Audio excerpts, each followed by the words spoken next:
doesn't.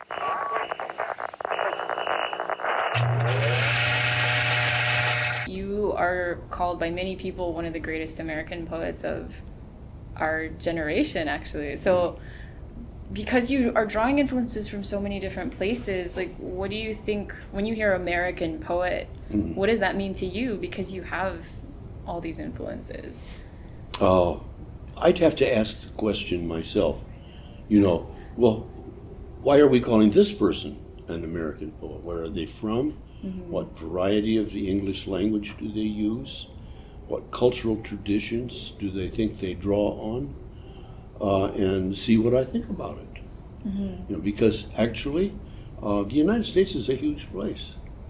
And there are a lot of subcultures in it, a lot of sub-regions. There are regions that don't read poetry at all, and so forth. Then, like on the West Coast, we've got 40 or 50% Hispanic speakers in California, and a huge number of Asian Americans. So it isn't like you talk about poetry anymore like it was just English language. Yeah.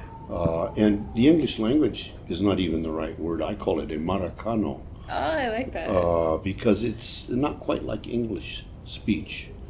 And the East Coast and the West Coast have slight differences in their language. And then in between the two, there's more little dialectical differences that you fall into.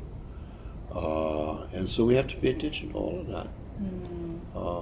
And so I'm interested in seeing poets who are deeply rooted in some of the major classical literary traditions and knowledgeable about it. But major poetical traditions now mean not only ancient Mediterranean, primarily Greek, but also Chinese, and also classical India, Sanskrit. You have to know a little bit about Sanskrit and Chinese too, or you don't count. You're not serious. And I find, my German friends and my Polish friends, they are so tuned in to classical poetry from the Greek. They're really aware of it. And in Czechoslovakia, there are a lot of young people who go to China and who go to India. Really? Yeah. From Czechoslovakia? Huh. So, the world is changing. Yeah, that's true. And Australians, Asia is home for Australians. That's true. I met so many Australians when I lived in Korea. Right. Yeah. And they would be in Japan, too, if Japan wasn't so expensive. Yeah, that's true. Yeah. So of all of the places that you've traveled, what is your favorite so far? My favorite so far? For poetry. Northern California. Yeah? That's why you live there, right? It's where I live, and it's where I actually know what people are doing and keep track of people, and I am able to keep track of people. And, hear the balance between good, hard, colloquial language and language that is refined and learned. And that is a nice balance to look at. Is that something that you also look at in your own translations? Yeah, in particular, yeah. Yeah. Yeah. Are you translating more? Because you translated the Tang poet. Some. Right, some of that. I'm not a big translator like some people. Yeah, not like are you? I'm sure you. I just haven't done that much. Yeah. And I'm a great admirer, for example, of the poet, of the translator Burton Watson. Yeah. Who was a friend of mine when I was living in Kyoto. I got to know Burton very well, and I'm still in touch with him.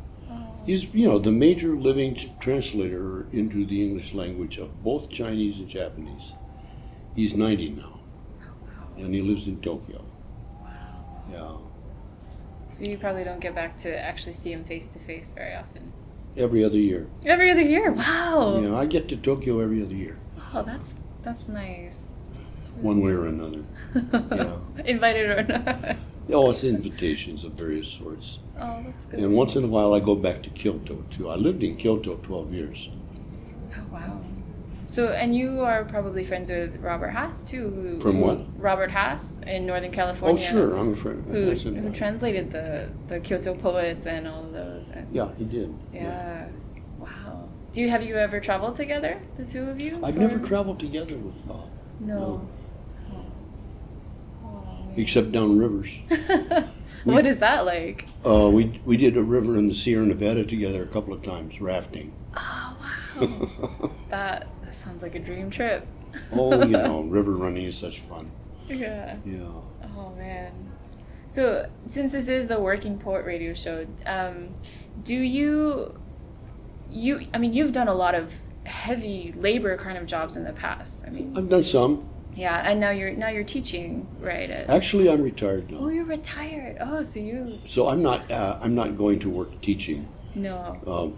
I'm much more busy in just trying to keep up with the work around the place and doing all the paperwork and answering a certain amount of mail. Yeah, it's a different kind of work, right? It's office work. I'm sad to say Yeah. a lot of it's office work, but I live out in the country.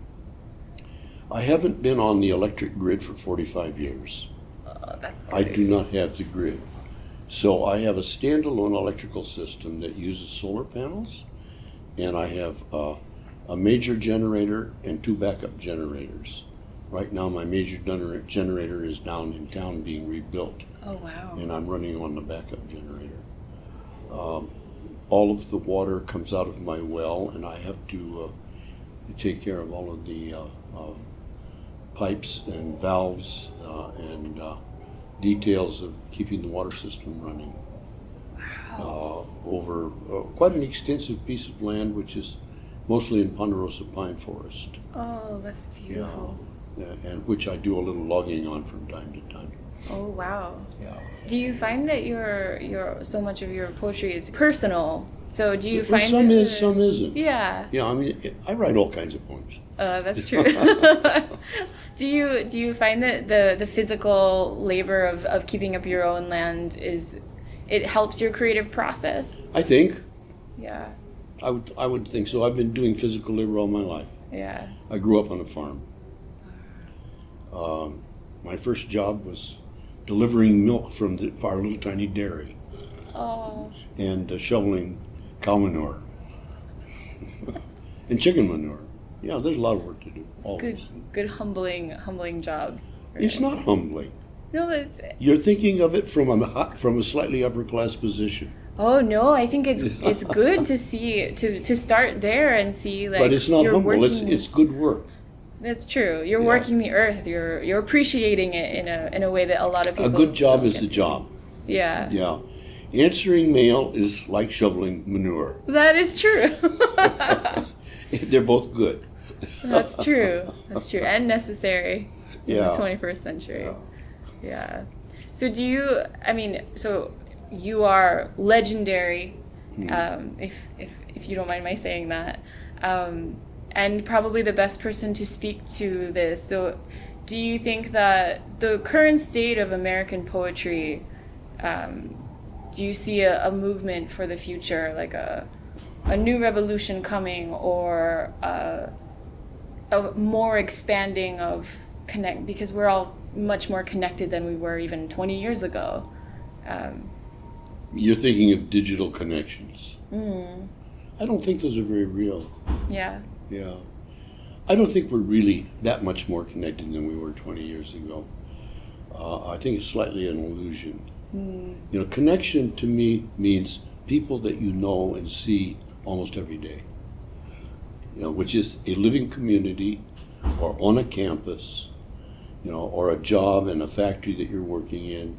The people you work with are your real connections. And then people that you have intimate and ongoing exchange of phone calls and letters and emails, that's important and real too. But then there's a whole lot of stuff that you can drop.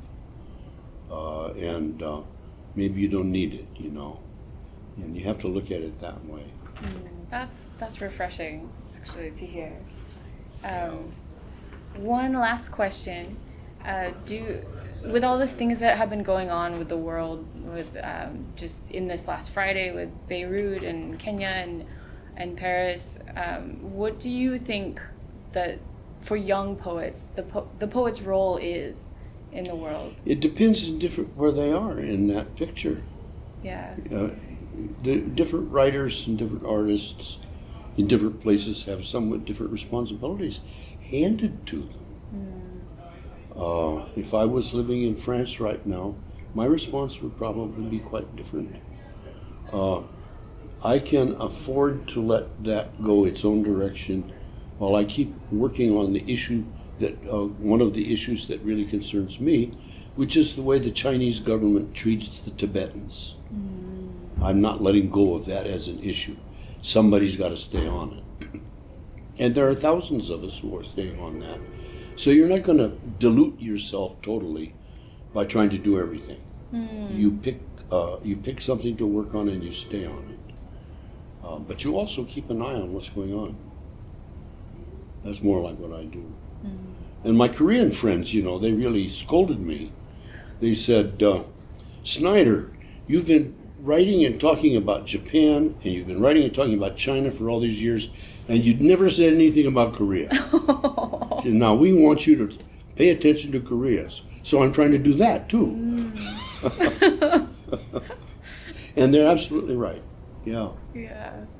So is that your next? Well, it's one of the things I'm working on. I hope you do.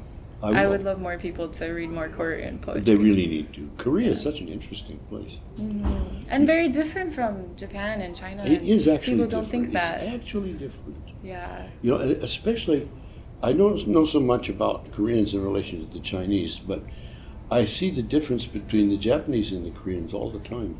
Yet they look so close. But they have a different way of moving. And I'll tell you one difference. In Seoul, when you walk down the street and very sharply and beautifully dressed women are walking towards you, they will look you right in the eye.